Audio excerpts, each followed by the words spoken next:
Alors, comment calculer les sommes des carrés et des écarts des modèles compacts et augmentés dans le chapitre sur la régression modulée en bas de la page 20 du syllabus théorique.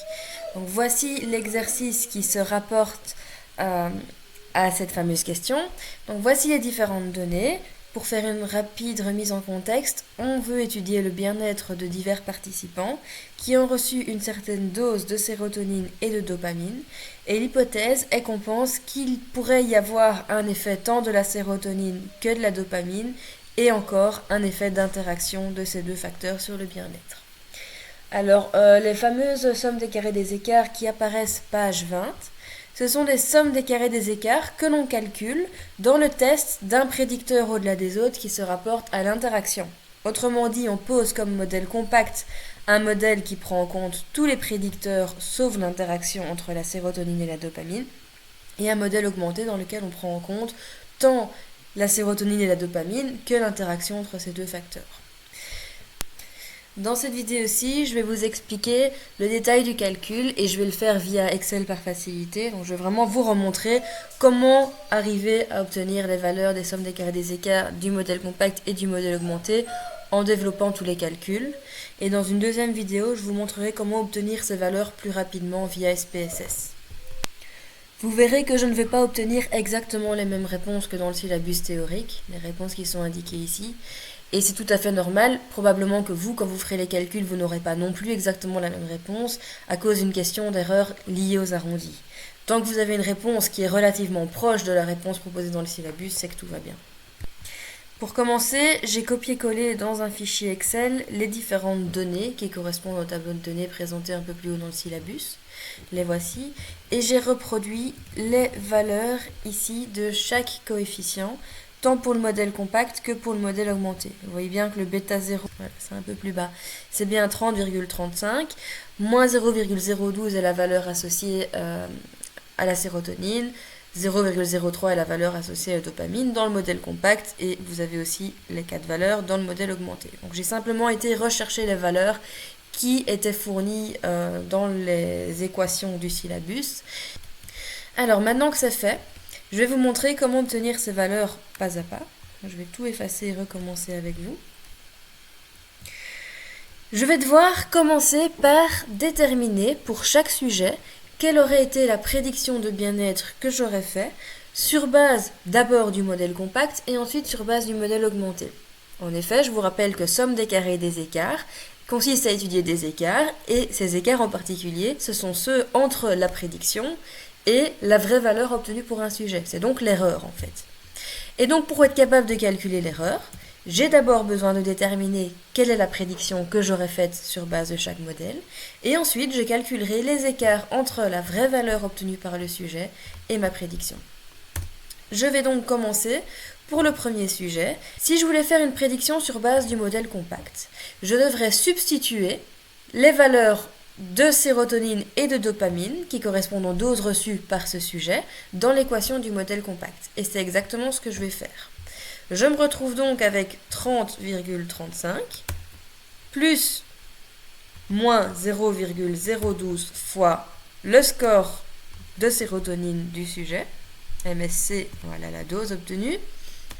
Ensuite, je rajoute le coefficient associé à la dopamine multiplié par la variable MDC. Je ne prends pas en compte la valeur MSC-MDC dans le modèle compact, donc j'ai bien terminé le calcul pour la prédiction pour le premier sujet. Et j'obtiens une valeur égale à 30,206. Alors, petite subtilité Excel, je vais aller figer les cellules qui correspondent aux valeurs des coefficients, de sorte à pouvoir étirer la formule pour tous les autres sujets de la base de données. Et maintenant, voilà, j'étire la formule et j'obtiens ici les prédictions pour l'ensemble des sujets sur base du modèle compact. Maintenant, je vais faire exactement la même chose pour le modèle augmenté. Je vais redévelopper le calcul pour le premier sujet. Voici l'équation. J'ai donc 32,37 plus moins 0,12 fois le score de la variable MSC, qui est ici, plus 0,03 fois le score de la variable MDC.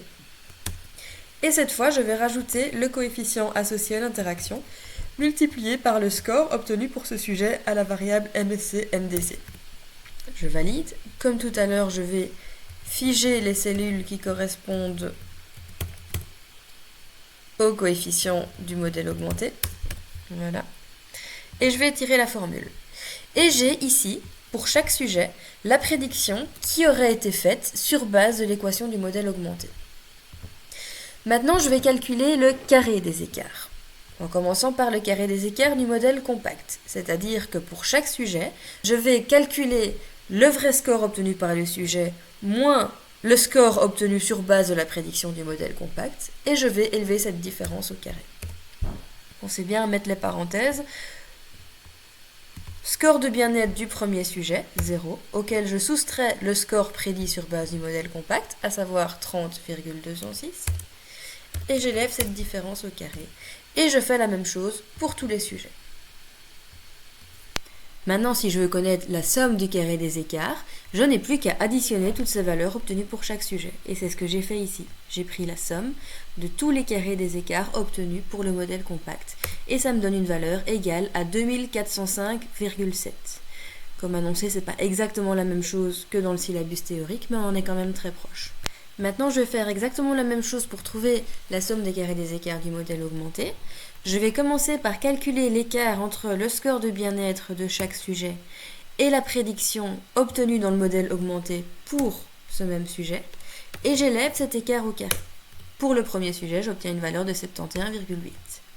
Je vais étirer ma formule pour tous les autres sujets de la base de données, et enfin, lorsque je connais le carré des écarts de chaque sujet, je n'ai plus qu'à tous les additionner pour connaître la somme du carré des écarts du modèle augmenté. Ici, si je compare à la valeur obtenue dans le syllabus, je vois que j'en suis déjà beaucoup plus loin. Ça peut sembler étonnant de passer de 1078 à 1159. Ceci dit, c'est vraiment lié aux arrondis, parce que j'ai refait exactement le même exercice en ne prenant pas en compte les valeurs de coefficients arrondis fournies dans le syllabus, mais bien celles qu'on obtient de manière précise dans SPSS. Et lorsque j'utilise ces valeurs précises et que je reproduis exactement les mêmes calculs que ce que je viens de développer ici dans la vidéo, j'obtiens bien une valeur beaucoup plus proche de celle obtenue dans le syllabus. Ça peut sembler vraiment étonnant, mais voilà, c'est malheureusement des choses qui arrivent quand on a autant de termes différents qui sont arrondis dans un calcul.